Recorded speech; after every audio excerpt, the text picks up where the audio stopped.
Sir, ಮತದಾನ ಮಾಡದೆ ಬಂದರೆ ಏನು ಕಾರಣ? ಯಾಕಂದ್ರೆ ಮತದಾನ ಮಾಡಲಿಲ್ಲ? ಸ್ವಲ್ಪ ಈ ಕಡೆ ಸರ್. ಬೆಳಗ್ಗೆ ಸ್ವಲ್ಪ ಆರೋಗ್ಯ ಸರಿ ಇರಲಿಲ್ಲ, ಹೋಗಬೇಕು ಅಂತ ಅಂದ್ಕೊಂಡಿದ್ದೆ.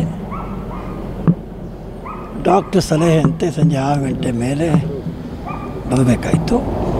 ಆ ಕಾರಣಕ್ಕೆ ಮತದಾನ ಮಾಡಲಿಲ್ಲ. ಅದು ಬಿಟ್ಟರೆ ನಾನು ಮತದಾನಕ್ಕೆ ಹೋಗಿಯೂ ಕೂಡ ಬೇಕಾದ್ರೆ ಅಡ್ಡ ಮತದಾನ ಹಾಕ್ಬೋದಿತ್ತು, ಯಾರಿಗೂ ಹಾಕ್ತಿರೋ ಬರ್ಬೋದಿತ್ತು. ಯಾರಿಗೂ ಭಯಪಟ್ಟನ್ನು ಹೋಗದೇ ಇರತಕ್ಕಂಥ ವ್ಯಕ್ತಿ ಅಲ್ಲ.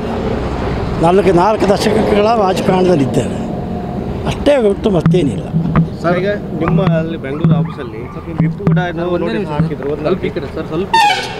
ವಿಪ್ ಹಾಕಿದ್ದು ಅಂತ 1 ಗಂಟೆ ಮೇಲೆ ಬಂದು 1 ಗಂಟೆ ಮೇಲೆ ವಿಪ್ ಹಚ್ಚಿದ್ದು ಅಂತ ನಮ್ಮ ಪಿ ಎ ಹೇಳ್ತಿದ್ದ.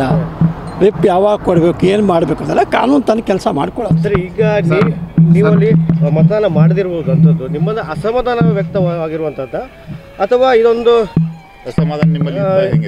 ಯಾಕಂದ್ರೆ ಈ ಹಿಂದೆ ನೀವು ಮಾಧ್ಯಮಗಳಲ್ಲಿ ಹೇಳಿದ್ರಿ ನನ್ನದೇ ಆದ ಒಂದು ಅಸಮಾಧಾನ ಇದೆ. ಅಸಮಾಧಾನ ಇದ್ದ ಹಿನ್ನೆಲೆಯಲ್ಲಿ ಈ ಹಿಂದಿನ ಅಸಮಾಧಾನಕ್ಕೂ ಮತದಾನದ ಬಹಿಷ್ಕಾರಕ್ಕೂ ಅದೇನು ಸಂಬಂಧ ಇಲ್ಲ. ಅಸಮಾಧಾನ ಅದರದ್ದೇ ಆದಂಥ ವೇದಿಕೆಯಲ್ಲಿ ಹಂಚಿಕೊಳ್ತೀವಿ. ಇದೊಂದು